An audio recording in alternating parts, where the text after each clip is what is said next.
Je suis biologiste, je travaille dans le domaine du cancer et notre équipe s'intéresse aux protéines qui sont impliquées dans le cancer et notamment une famille de protéines qu'on appelle les protéines RAF.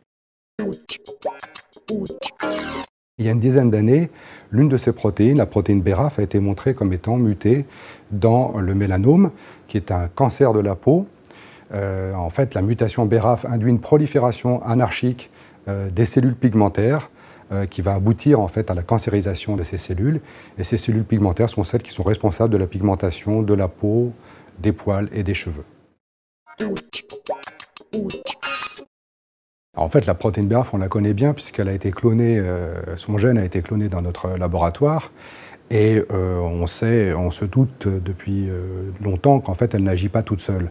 Et donc concrètement, ce qu'on a fait, c'est qu'on a supprimé l'expression de la protéine BRAF et d'un autre membre de cette famille, la protéine CRAF, dans les cellules pigmentées chez la souris. Si on supprime l'expression soit de BRAF, soit de CRAF chez les souris noires, en fait, il ne se passe rien. Si maintenant on supprime les deux protéines en même temps, toujours chez les souris noires, il ne se passe rien. Donc c'était un peu une déception au départ. Mais en fait, en attendant, en laissant les souris vieillir, on s'aperçoit au bout d'un moment que ces souris vont commencer à devenir grises, en fait à perdre les poils noirs qui seront remplacés par des poils blancs.